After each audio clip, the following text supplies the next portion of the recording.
Vivendo no Mundo dos Espíritos. Vera Lúcia Marinzec de Carvalho.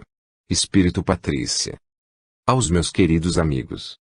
Recebo muitos pedidos para continuar trabalhando na literatura. Embora eu fique emocionada com tanto carinho, peço aos meus leitores que me perdoem por não escrever mais. Tive como tarefa fazer 4 livros, narrar o que vi, o que encontrei e o que senti no plano espiritual. Concluídos esses livros, fui realizar meu sonho, pois quando estava encarnada, estudava, lecionava e queria continuar fazendo isso. Atualmente, moro numa colônia de estudo e não vou ao plano físico, a não ser em raros momentos. Quando vou, é somente para rever meus familiares. Meu trabalho não inclui visitar centros espíritas, nem ditar mensagens, escrever livros ou prefaciá-los. Amo muito vocês que me amam, que gostam do que escrevi, e tenho certeza de que me compreenderão. Da sempre amiga amorosa, Patrícia. Desde remotas épocas, a história da humanidade nos traz notícias basicamente de 2 tipos característicos de homens, os heróis ou santos, e os maldosos ou trevosos, ambos com seus consequentes prêmios ou castigos. Os relatores não nos dizem o que acontece com os milhões de homens que vêm, vivem, passam pela terra e não deixam marcas. Homens cujas vidas se diluíram em meio à vida das multidões. Homens que, com seu trabalho e dedicação, deram aos heróis condições de realizar seus grandes feitos. Homens que vieram e viveram pressionados pela sociedade ou foram praticamente escravizados pelos mais sagazes. Durante estes milhões de anos, a raça humana ainda não exercitou o bem viver, com exceção de uns poucos. Neste livro, temos na personagem central uma pessoa que bem viveu, quando na sua estada no mundo físico. Muito embora tenha sido uma pessoa comum, sua vida fraterna foi a causa de uma passagem suave e tranquila ao mundo astral, mesmo porque não poderia ser de outra forma. Os leitores terão a oportunidade da confirmação dos encantamentos da vida, acompanhando a personagem, mesmo não sendo esta nem heroína nem santa. Verão a beleza e a harmonia de viver, quando o homem espontaneamente vai ao encontro da integração cósmica. A vida concede ao seu filho vitalidade, alegria e o amor não contaminados pelas paixões mundanas. A personagem central, o afeto e carinho daquele que por um período não muito longo foi seu pai. José Carlos Braguini, São Sebastião do Paraíso, MG, 1993. Capítulo 1. Novos amigos. Saturada de entusiasmo e alegria, não dessa euforia passageira que ocasionalmente nos acontece no mundo, mas de um estado permanente que envolve de beleza todas as coisas que vemos e tocamos. Com esse estado de espírito apresentei-me ao departamento da escola a que fora destinada. Entrei sozinha, atravessei o pátio e caminhei para o setor onde iria conhecer as orientações do curso que iniciaria.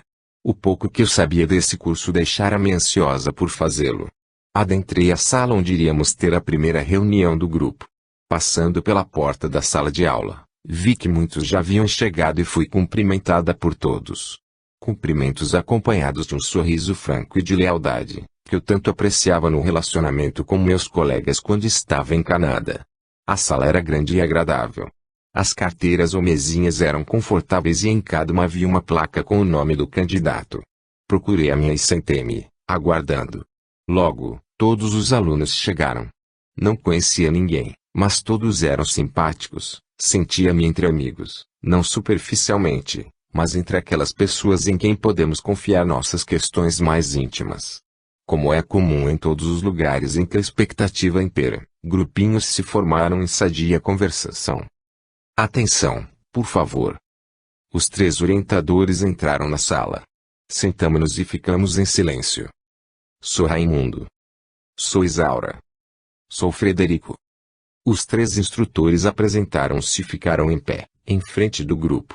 O instrutor Raimundo nos explicou que iria fazer a chamada dos presentes para que todos se conhecessem e, se quiséssemos, poderíamos falar alguma coisa a nosso respeito. Que essa atitude abreviaria o conhecimento uns dos outros, tornando-nos uma família. Sentia-me cheia de vida e emoção, voltar a fazer o que tanto gostava, estudar e conhecer outras atividades nesta nova maneira de viver. No lar terreno, havia escutado de meus pais muitas explicações sobre a mudança de interesses e necessidades fora do corpo físico, Mas minha expectativa era maior agora do que naquela época. O grupo era de 30 pessoas, 17 homens e 13 mulheres. Começou a chamada, chegou a minha vez. Sou Patrícia, desencarnei aos 19 anos por aneurisma cerebral, estou há 6 meses na colônia. Amo tudo aqui e anseio por aprender. No grupo, era a que tinha desencarnado mais recentemente e a mais nova em idade. O outro aluno menos tempo desencarnado estava há 3 anos nessa situação. A maioria estava há bastante tempo no plano espiritual e possuía muitos anos de trabalho. D. Isaura, senhora portadora de vastos conhecimentos sobre o mundo em que agora estávamos vivendo e que há muito tempo trabalha orientando neste curso, deu-nos, com um olhar meigo e aspecto agradável, algumas explicações. Este curso é feito de 3 formas. Os jovens e as crianças maiores têm-no como parte do estudo do educandário. Os adultos podem fazê-lo de 2 modos. Os que não têm conhecimentos fazem-no em período maior, 3 anos. Os que têm conhecimentos fazem-no em 9 meses, como é o caso de vocês aqui presentes. Frederico e D. Isaura sentaram-se. Frederico era meu amigo e seria nosso instrutor. Fiquei alegre em vê-lo e tê-lo por perto. Raimundo iria responder algumas perguntas e, sorrindo, falou um pouco de si. Estou há 60 anos no plano espiritual. 15 anos administrando cursos. Em cada curso que dou aprendo mais um pouquinho. Agora estou à disposição para as perguntas desta turma tão agradável. Marcela foi a primeira a perguntar. Só conheceremos o plano espiritual através de cursos? Certamente que não. Muitos o conhecem pelo trabalho. Mas os cursos nos dão conhecimentos mais amplos e completos. Após uma pausa, nosso mestre continuou de maneira terna. Vocês vão gostar. Primeiramente, terão aulas teóricas sobre um determinado assunto. Depois terão aulas práticas nas quais, em excursões, verão o que estudaram em sala de aula. Nessas excursões, não serão só espectadores, mas também atuarão. Trabalharemos onde quer que estejamos. Também visitaremos ambientes projetados e sustentados por espíritos ignorantes e conheceremos ilhas de socorro mantidas por espíritos trabalhadores no bem. Retornaremos aqui para debates de apreciação nos quais todos darão opiniões e sugestões que serão estudadas e que poderão vir a ser utilizadas. As opiniões de todos serão importantes. Como ninguém perguntou mais nada, D. Isaura deu as explicações. Nas aulas, poderão vir vestidos como quiserem.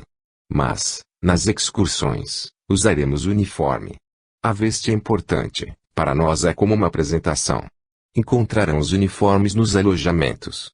Agora vamos conhecer o alojamento, os quartos destinados a vocês, onde estarão hospedados enquanto estiverem estudando aqui.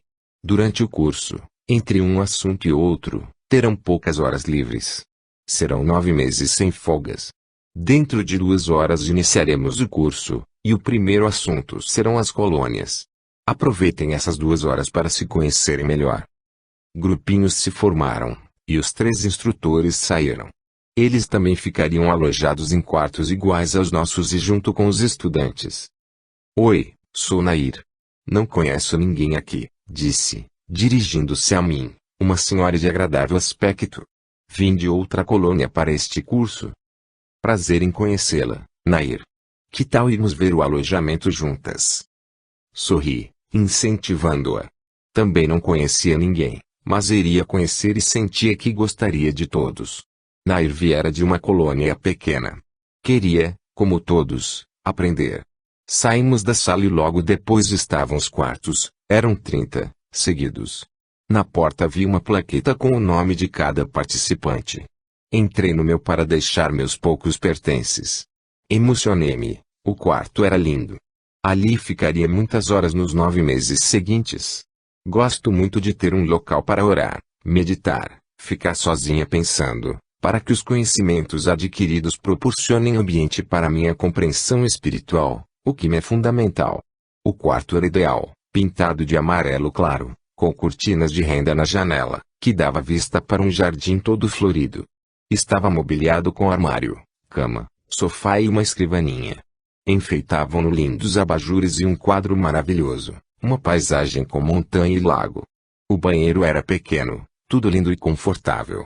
Coloquei na escrivaninha as fotos de minha família que trouxera, juntamente com objetos que uso para escrever e estudar.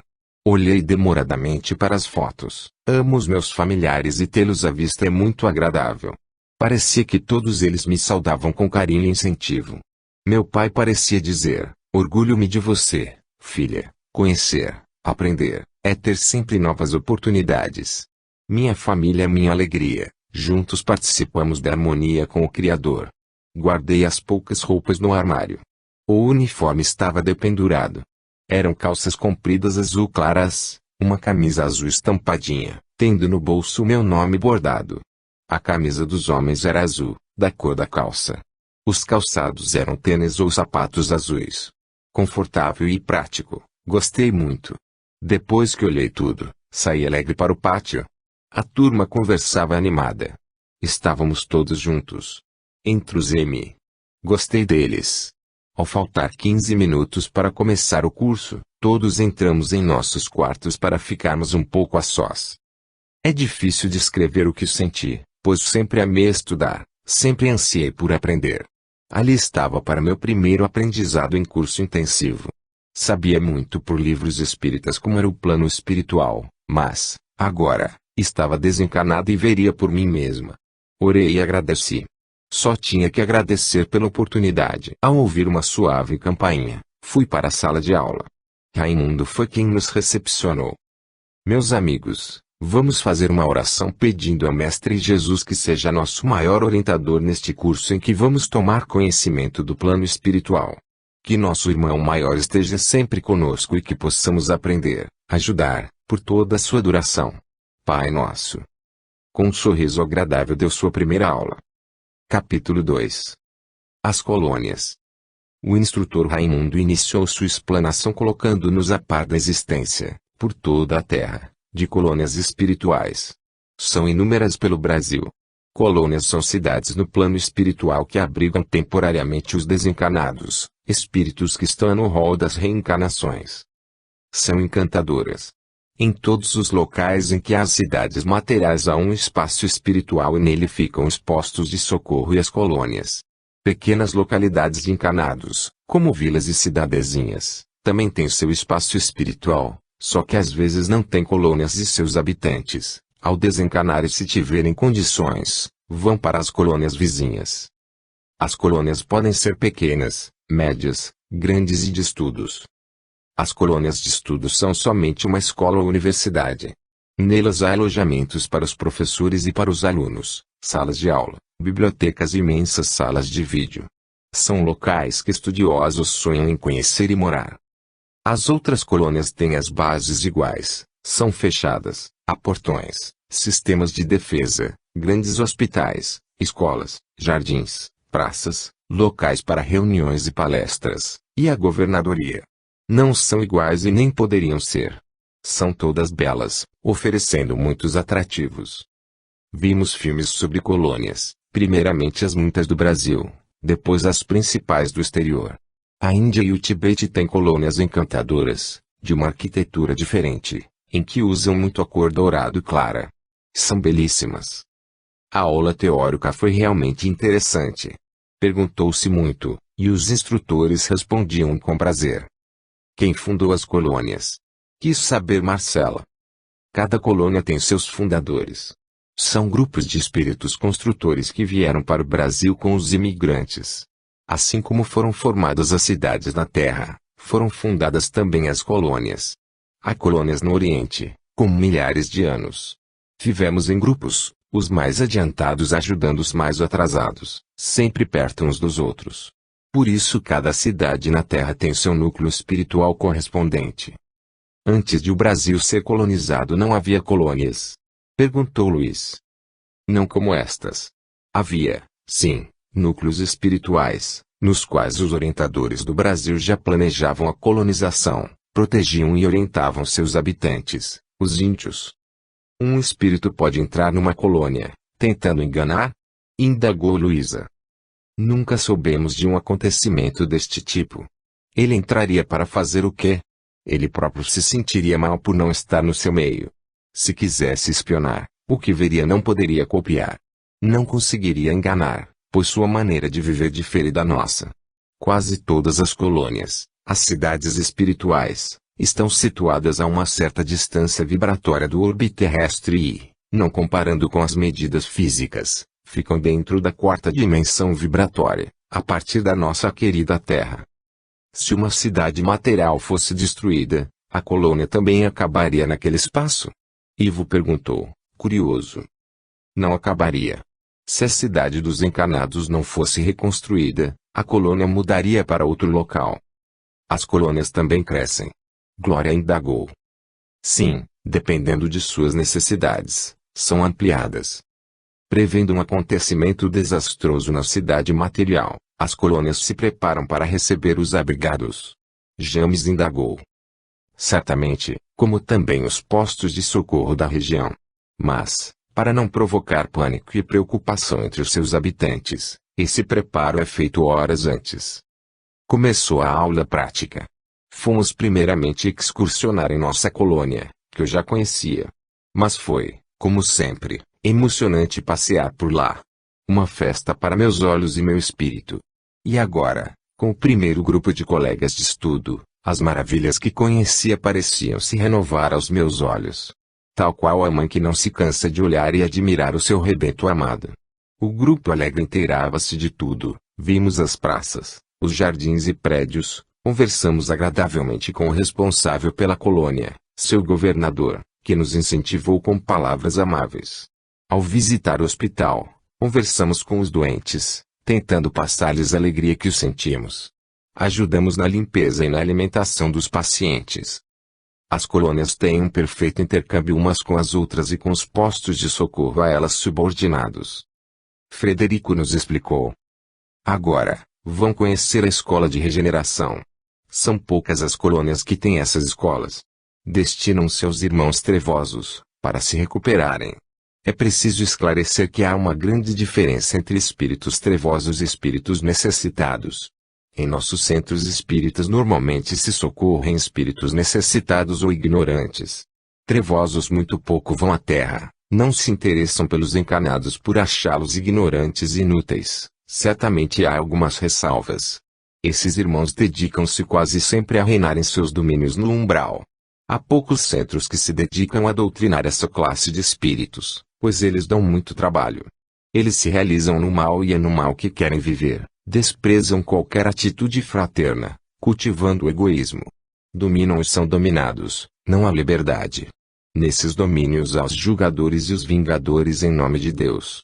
Essa escola foi fundada para receber esses irmãos. A escola de regeneração é muito bonita e fica dentro da colônia São Sebastião. É cercada, e só é possível entrar e sair por um portão. Nela, estão localizadas as salas de aula, os alojamentos, tanto para os professores como para os alunos, uma biblioteca bem equipada, uma sala de vídeo pequena onde há televisão e filmes sobre diversos assuntos. Há o refeitório, sala de palestras, salas de assistências, uma enfermaria e a diretoria. Nos fundos, um pomar e plantações de cereais, local ocupado para a terapia dos alunos. No centro, um lindo jardim com muitas flores e bancos. Os professores, além de serem bons, no sentido fraternal, têm profundos conhecimentos para lidar com os irmãos que lá são abrigados. O curso é intensivo, com aulas de moral cristã, alfabetização e educação. Os alunos usam uniforme e só saem da escola após terminado o curso, nem as outras partes da colônia vão. Ao concluí-lo, escolhem uma ocupação ou reencarnam. É um lindo trabalho e tem dado excelentes resultados. Infelizmente, para esses irmãos é muito tempo no erro e nas trevas, é necessário um local apropriado para que recebam orientação de modo especial. Conversamos com alguns alunos que há algum tempo estavam na escola, todos se mostravam contentes, disseram amar a escola e os professores e que estavam aproveitando bem as aulas que recebiam. É um grande trabalho de regeneração. Fomos excursionar em outras colônias. Viajamos de aeróbus. Visitamos uma colônia média em tamanho. A colônia do espaço espiritual da cidade de Ribeirão Preto. É linda. Muito florida e sua biblioteca é enorme. Foi maravilhoso visitar esse local de pesquisa que é sua biblioteca. Encantei-me com seus livros antigos e com os vídeos da formação da Terra. Possui 3 hospitais grandes e muitas praças. A parte infantil, o lar da criança, é muito ampla e bonita. Na aula teórica, havíamos pedido para visitar a colônia Nosso Lar. Meu sonho, disse Luiz, entusiasmado, é, desde encarnado, conhecer a colônia Nosso Lar e, se possível, ver André Luiz. Chegou o tão esperado dia, fomos visitar a colônia Nosso Lar, no espaço espiritual da cidade do Rio de Janeiro. Acho que quase todos os espíritas sonham em conhecer essa colônia, a primeira a ser descrita pela psicografia aos encarnados. Fomos muito bem recebidos. Ficamos hospedados por 2 dias em uma de suas escolas. Conhecemos todos os seus mais importantes parques e bosques. Realmente, Nosso Lar é magnífica. Emocionei-me ao ver tantas belezas. No segundo dia, à tarde, tivemos a grata alegria de conhecer o escritor André Luiz. Reunimos-nos em um dos seus salões para palestras. Há vários nessa colônia. O salão é redondo, o palco tem a forma de meia-lua, as poltronas também são arredondadas. O salão todo tem várias tonalidades de amarelo. Muito bonito e diferente. O auditório lotou, vários grupos em excursão estavam ali com a mesma finalidade. Disseram-nos que André Luiz, sempre que possível, atende a pedidos como este, de excursões de alunos que querem conhecê-lo. Luiz não conseguiu parar de sorrir. Que ventura! Realizo meu sonho. Sou fã desse escritor desde encarnado. André Luiz apresentou-se com simplicidade e naturalidade. É como certas pessoas que olhamos e achamos super agradáveis. Cumprimentou-nos, sorrindo. Pensei que fosse diferente, exclamou Ivo.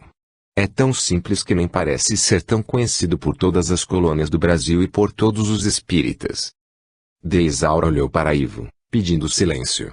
André Luiz falou, com voz forte e tranquila, que era somente um simples estudante em fase mais adiantada e que somente ficou conhecido por ter tido a oportunidade de editar os livros que foram psicografados, descrevendo o plano espiritual.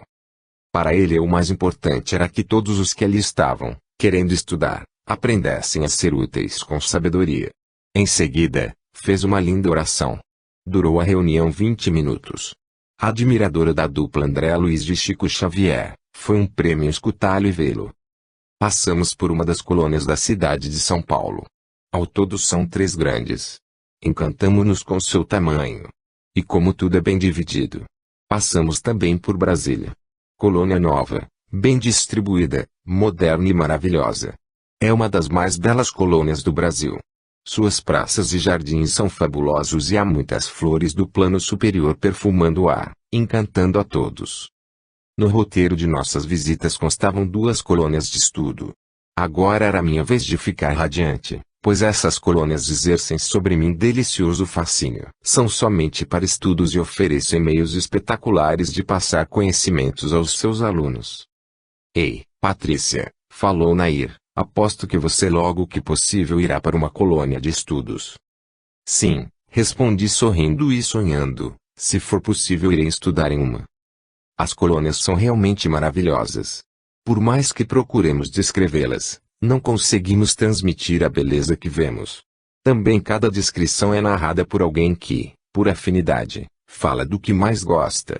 Murilo, um colega amante da natureza que ama a botânica, disse que, se tivesse oportunidade, narraria as belezas e variedades das plantas e flores.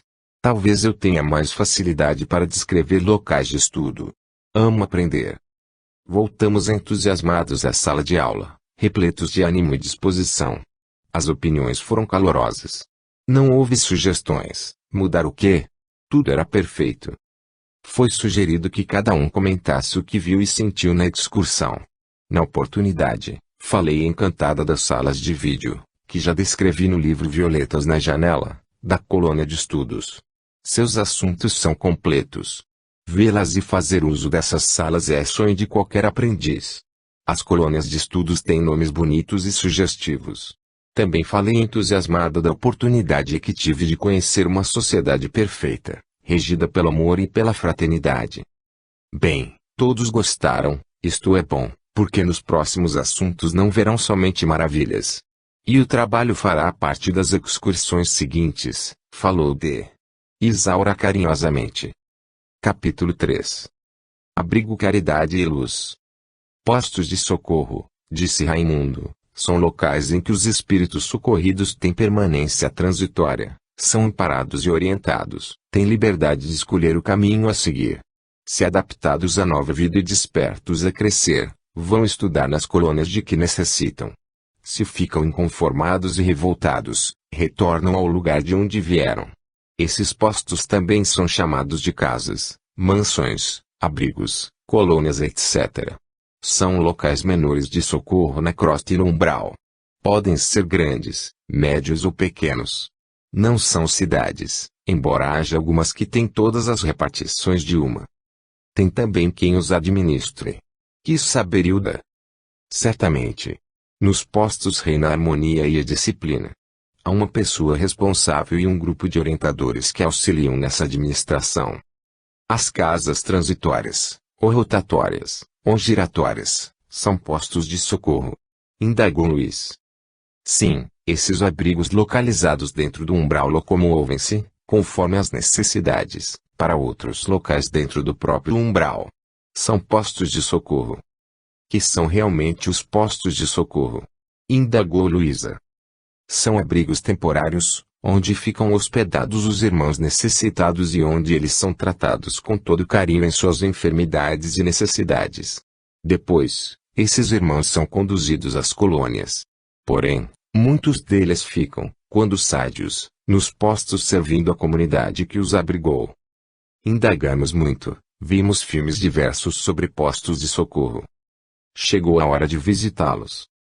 Frederico nos apresentou um chinês chamado Yao Xin.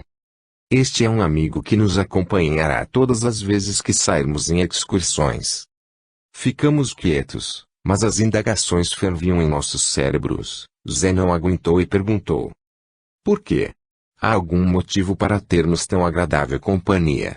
O chinês sorriu suavemente, e Frederico respondeu: nunca houve nessas excursões de estudo um acidente desagradável. Tem razão, Zé, há um motivo para este companheiro estar conosco. Temos em nosso meio Patrícia, que, quando encarnada, foi espírita, e seu pai é um doutrinador, dirigente de um centro espírita.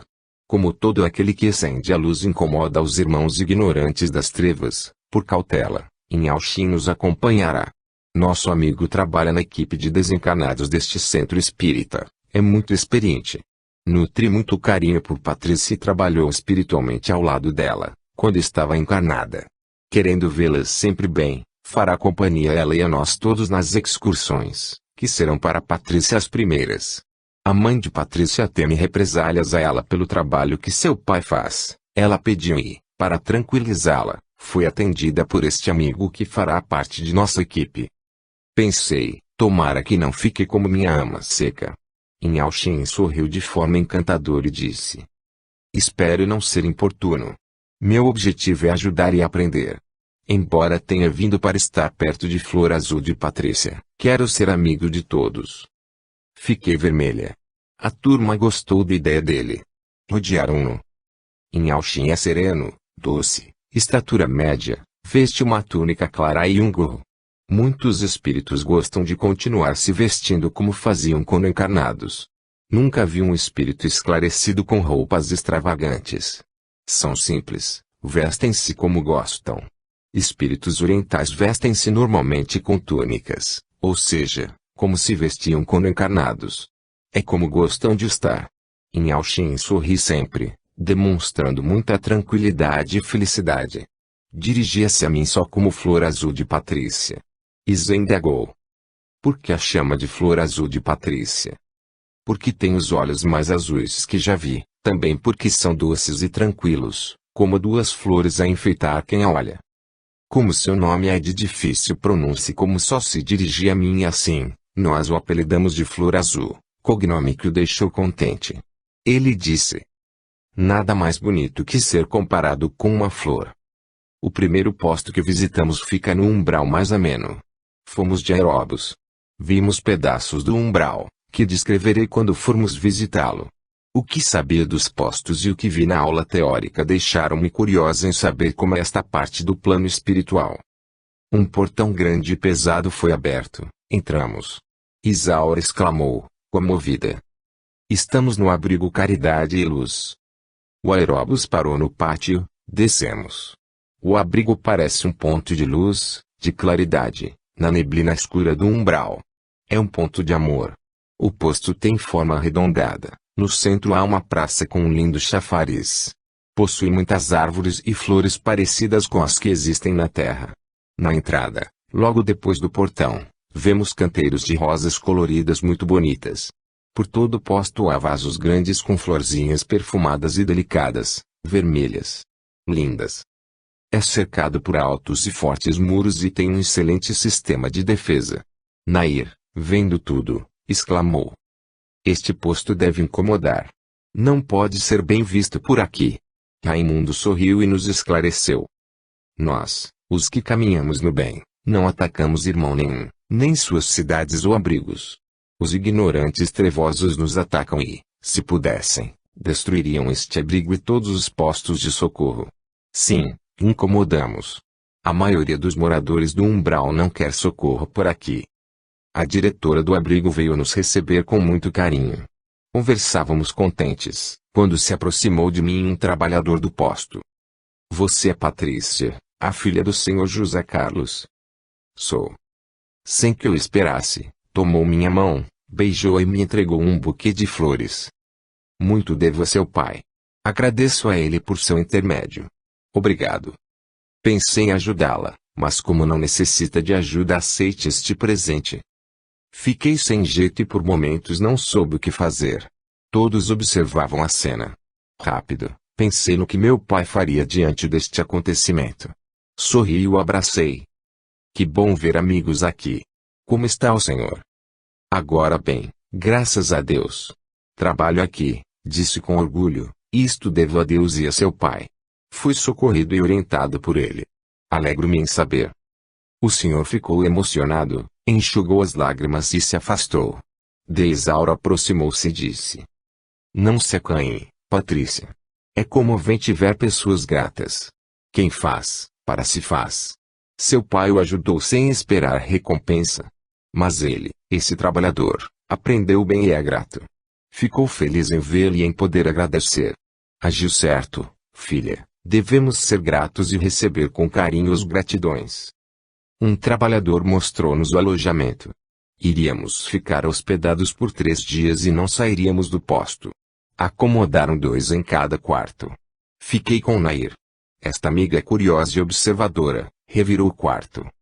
Esta cama é sua, esta é minha. Será que iremos dormir mesmo? Como nos foi dito, aqui talvez necessitemos de descanso, porque nesse trabalho doa-se muita energia. O quarto era simples, sem enfeites, com a janela dando para o pátio e possuía banheiro, pois, às vezes, quando nos alimentávamos, tínhamos necessidade de usá-lo. Fomos chamados para conhecer a parte externa do abrigo. É todo pintado de branco, suas janelas têm formato das janelas antigas, são grandes e trabalhadas. No umbral, fora do abrigo, a temperatura estava fria, no posto estava amena, agradável. Há um sistema parecido com um aquecedor central que controla a temperatura ambiente, para que seus abrigados não sintam frio ou calor. Nós não sentimos as mudanças da temperatura, porque aprendemos a nos controlar. Para os que sabem, a temperatura está sempre amena. Andando pelo posto, parece que estamos dentro de uma grande construção com seus prédios separados por pequenos pátios. Fomos à torre da guarda. Leonel, um rapaz que estava no controle, mostrou-nos tudo. O sistema é perfeito. Pelos aparelhos da torre eles sabem quem se aproxima do posto. Tudo é televisionado. Da torre controla-se todo o sistema de defesa. O abrigo recebe muitos ataques. Indaguei. Uma média de 3 por mês, Leonel respondeu atencioso. Já ficou com medo de algum? Perguntou Zé. Há 6 meses, reuniram-se em um grupo grande do umbral e nos atacaram com força total. Cercaram-nos e tivemos que colocar todos os nossos lança-raios em ação. O pessoal do abrigo concentrou-se em oração. Receei por momentos e achei que teríamos que pedir auxílio a outros postos. Mas tudo deu certo, não conseguiram nem se aproximar muito do abrigo. Você fica aqui o tempo todo. Quis saber Luísa. Fazemos horário de rodízio. Amo esta torre. Tudo aqui parece complicado, disse Luiz. Não, tudo é simples, embora perfeito. Há uma tela, parecida com televisão, que mostra todo o muro. Aqui, mostrou Leonel, por este aparelho vejo quem se aproxima do abrigo, a 3 quilômetros. Que faz quando está sendo atacado? Indagou Glória. Primeiro dou alerta ao abrigo, depois coloco em funcionamento os aparelhos de defesa que atiram cargas elétricas. E isto que tem aqui? Perguntou Luiz, mostrando alguns objetos pequenos diante de uma televisão ligada à imagem de um senhor lendo o Evangelho. Isto é espionagem, Leonel respondeu sorrindo. Alguns irmãos trevosos, curiosos para saber o que se passa e como é aqui, colocam em irmãos que serão socorridos estes aparelhos de escuta, como botões, anéis, cintos, amuletos etc. Observem bem. Observamos sem pegar. Que incrível, exclamou Glória. Apreendemos estes apetrechos e os colocamos na frente desta televisão. Está sintonizada num canal em que se lê os evangelhos diariamente. Os escutas ouvirão um pouco do que tem o livro e verão somente o que se passa na televisão. Conhecia este canal. É de uma esfera superior onde leem e explicam o Evangelho. É bastante visto por toda a colônia. Mas as perguntas continuaram. Cida indagou. Não é possível ficar em alguns destes aparelhos nos socorridos? Não, porque eles trocam de roupas e são banhados aqui, mas, se ficar, nada verão que possa interessá-los. Saí da torre muito confiante. No pátio, dividimos o grupo em 3 partes com 10 componentes mais um instrutor e fomos às enfermarias. Visitamos os abrigados já melhorando. Pensei comigo, estão tão ruins que nem posso imaginar os piores. Homens e mulheres pareciam fantasmas de filme de terror. Apredamo-nos. Magros, olhos saltados e gemendo. Seus ais eram de cortar o coração. Tentei ficar alegre ao me aproximar deles. Pensei que, ao observá-los bem, iria ler seus pensamentos, como havia lido nos livros de André Luiz, quando encarnada. Não consegui nada, e perguntei o porquê a Frederico. Patrícia, ele me respondeu, isto é para quem sabe, quem trabalhou anos com irmãos neste estado. Logo mais terão aulas no curso e aprenderão um pouco sobre o assunto. Alimentamos e limpamos os abrigados. Conversamos com eles, alguns respondiam, explicavam como estavam. Uns falavam de suas desencarnações. Normalmente gostam de falar de si, de queixar-se. Um senhor tristonho disse que fora alegre, mas imprudente, cometeu erros, sofreu muito ao desencarnar e ficou triste. Dávamos passes, orávamos para cada um que visitávamos. A maioria parecia alheia, os nervosos se acalmavam depois do passe. Alguns não entendiam nada do que viam e indagavam o que se passava. Outros respondiam com monossílabos às indagações. Quando acabamos, estávamos cansados. Fomos para os quartos. Tomei banho e fomos para o salão de refeições, onde nos alimentamos com frutas e sucos. Escurecia. Fomos convidados a ir ao salão de música. O local é muito bonito, com lindos quadros, vasos de flores, cadeiras confortáveis. Raimundo explicou. Nesta sala temos televisão, cinema, instrumentos musicais. É o local onde se reúnem os trabalhadores e os convidados para edificantes palestras. Maria e Tobias, 2 trabalhadores do posto, nos brindaram com lindas melodias, ela ao piano, ele ao violino. Marcela, nossa colega, cantou 2 canções. Passamos horas agradáveis. Todo o posto é iluminado com a luz artificial, e mesmo durante o dia há luzes acesas dentro dos prédios, menos nos pátios que só têm as luzes acesas ao entardecer. À noite, o posto é bem iluminado. Saímos para o pátio. Vimos o céu quase como os encarnados, só que com mais neblina, a luz da lua é fraca. O perfume das flores, principalmente das vermelhinhas, invade os pátios. Fomos repousar, estava cansado e dormi por 5 horas. De madrugada fomos acordados, tomamos uma refeição e visitamos o restante do Caridade e Luz. Oi, turma, disse Zé, que levantou atrasado. Há tempo não durmo tanto. Quando desprendemos energias e não estamos acostumados, necessitamos repô-las, esclareceu D. Isaura. O posto tem uma bonita e bem arrumada biblioteca, que contém vasta literatura espírita. Os bons livros dos encarnados ali têm suas cópias. É bem frequentada pelos trabalhadores e os abrigados em recuperação. Ao lado da biblioteca está a sala de orações. Lugar discreto e muito bonito, não é grande, mas aconchegante, também possui cadeiras confortáveis e vasos floridos. Ali os abrigados em recuperação vão orar. Os trabalhadores também gostam de frequentar a sala. É tranquila, tem muitos fluidos energéticos. Sente-se muita paz lá dentro. O amanhecer no posto é bonito, o sol aparece entre as nuvens, clareando os pátios e jardins. Fomos às enfermarias. Visitamos os irmãos, que dormiam em pesadelos. Ah, como a colheita é obrigatória. Vendo-os, enchemo-nos de compaixão, pois sabíamos que todos ali estavam daquele modo por imprudência, por muitos erros. Passamos horas nas enfermarias. Ver tantos irmãos em sofrimento me entristeceu. Embora sabendo que nada é injusto, tivemos vontade de recuperar todos. Mas isso é impossível, pois a recuperação é lenta. Ajudamos poucos. Demos passes, acomodamos, demos água, fizemos círculos de orações. Só 2 despertaram e foram levados para outra enfermaria. Acordam assustados, muitos temem e choram. Estava cansada. Depois fomos para o quarto, onde tomei banho, alimentei-me, fiz exercícios de respiração e relaxamento.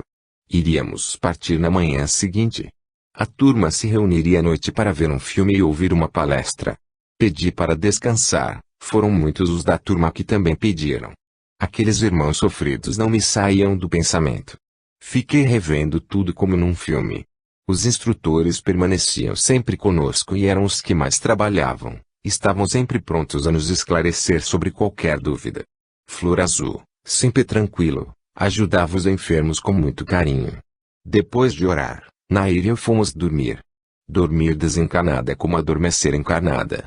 Quando se está encarnado, o corpo descansa, desencarnado é o perispírito que descansa, e refazemos as energias.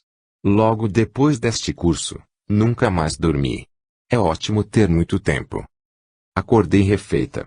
Partimos sem nos despedir, porque voltaríamos outras vezes e ali ficaríamos hospedados, enquanto visitássemos os postos da terra.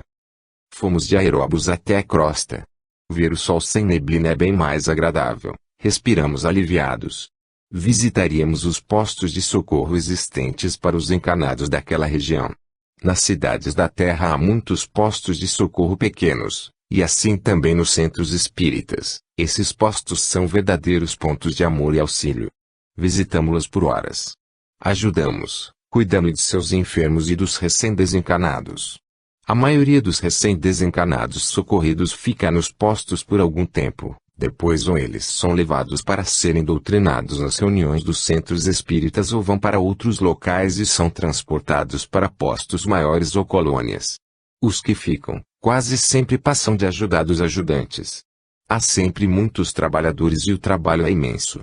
O movimento é grande, o responsável pelo posto fica só para atender as pessoas e os trabalhadores que têm problemas. Principalmente os postos dos centros espíritas estão sempre lotados. A maioria deles está localizada acima da construção material. Há sistema de defesa, porta ou portão, janelas com grades, enfermarias, sala de recepção, local de descanso para seus trabalhadores, às vezes, salas de música e pequenas bibliotecas. Nair comentou comigo.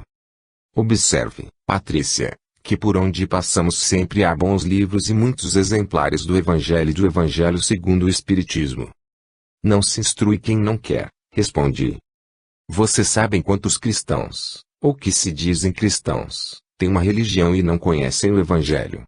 Ivo nos indagou. Devem ser muitos, não conhecem e nem seguem, a notar pelos muitos socorridos, respondi. É pena, exclamou Ivo, o Evangelho não ser lido e vivido. Estávamos num posto, todos atarefados, quando escutamos Cida gritar. Levei tamanho susto, que fiquei parada por segundos, depois corri também. Cida estava na sala da frente, a de curativos. Frederico veio tão depressa que trombou com Flor Azul. Calma, Cida. Que houve? indagou Frederico. Entrou um homem aqui, roubou um esparadrapo e saiu correndo. Ufa! Frederico exclamou aliviado. Acho que gritei à toa, disse Cida, sem graça. À toa e escandalosamente, Cida, disse D. Isaura carinhosamente. Não precisava fazer a gritaria. Peço-lhes desculpas, disse Cida. O irmão que pegou o esparadrapo não passará pelo portão, só se o porteiro deixar. E muitas vezes deixam. Ele entrou aqui querendo objetos para fazer um curativo, às vezes nele ou em companheiros. Pela terra, ao redor dos postos, estão sempre muitos irmãos a vagar, ficam a vampirizar os encarnados. Muitos vampirizam alcoólatras e se metem em brigas. Às vezes, vêm aqui para fazer curativos, mas sabem que escutarão algumas verdades que incomodam, assim, preferem nos roubar, explicou atenciosamente um atendente do posto, que finalizou bem-humorado. Espero que o susto tenha passado.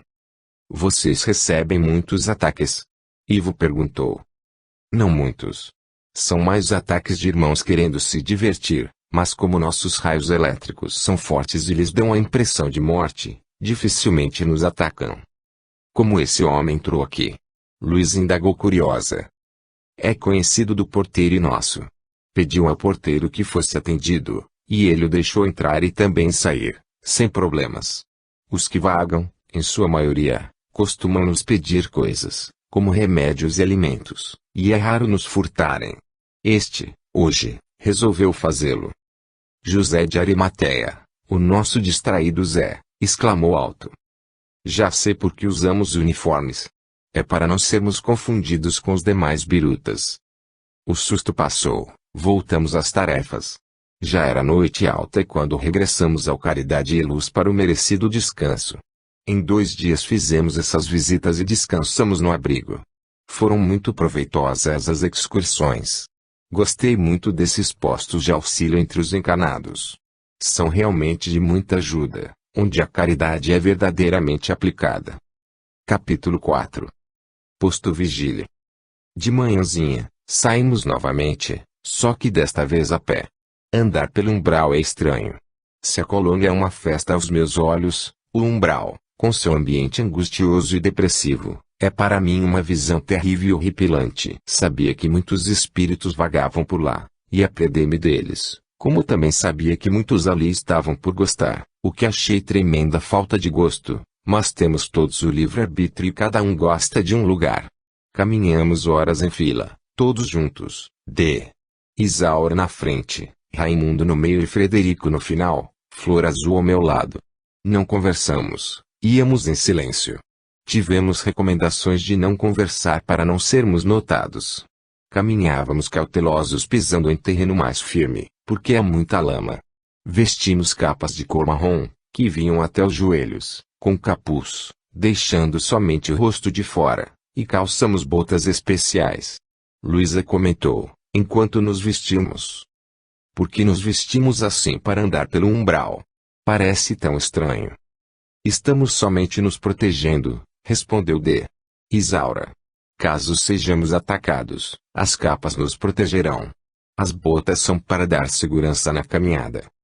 Ao caminhar pelo umbral, entendi o porquê de nos vestirmos assim. O umbral é sujo, tem partes escorregadias. As botas nos davam firmeza, e as capas, conforto. Deslumbrada com o que via, ao dar por mim, muitas vezes estava com os olhos arregalados. Pensei, se estivesse aqui sozinha, morreria de medo, se porventura isto fosse possível. Em certo momento, uma grande ave voou perto de nós. Assustei-me e abafei um grito que ficou preso na garganta. Mas não fui só eu a levar o susto. Luiz e Naira aconchegaram-se à Flor Azul, que estava tranquila e nos olhava sorrindo. No resto do caminho fiquei bem perto dele. Fizemos o trajeto em perfeito silêncio e sem problemas. A claridade é escassa, parecia o anoitecer entre os encanados. Sem muita neblina ou nevoeiro. De longe, o posto parece somente um muro, não se vê nada dele por fora. Ao aproximarmos-nos mais, vimos o muro cinzento e o portão, parecido com um de madeira, pesado, trabalhado em relevo, bonito e simples. De Isaura fez soar a campainha e o pesado portão foi aberto. Entramos no pátio, era quadrado com poucas flores, em alguns canteiros, a enfeitá-lo, rodeado de pequenas árvores sem muita beleza, parecidas com muitas que possuem os encanados. Fomos recebidos pelo seu administrador, diretor ou responsável. Boa tarde. Sou Guilherme. Sejam bem-vindos ao posto vigília. Por favor, venham comigo, mostrarei seus alojamentos, pois presumo que queiram descansar. As colônias e postos de socorro seguem o mesmo horário da Terra. Se na cidade dos encanados fosse 14 horas, ali também era. O posto vigília fica no umbral, numa zona de muito sofrimento. É uma casa transitória ou rotatória, ou seja, muda de lugar. Joaquim, um dos nossos colegas, trabalhou ali por anos, e estava afastado para fazer o curso. Depois de concluí-lo, retornará às suas atividades. Foi recebido com alegria, abraçado pelos trabalhadores do posto. Percebemos que todos ali se amavam, formando uma grande família. Luzes artificiais iluminam o posto dia e noite. Do pátio, passamos à parte destinada aos hóspedes. Ficamos, Luiz e eu, juntas no quarto, que era simples, sem enfeites, mas confortável. Após nos higienizarmos, fomos ao refeitório, onde tomamos a refeição, composta de frutas e caldos. Reunimos-nos logo após no salão de palestras para conversarmos. Recebemos explicações sobre o posto vigília. Este abrigo foi criado na mesma época em que se formou um povoado para os encanados.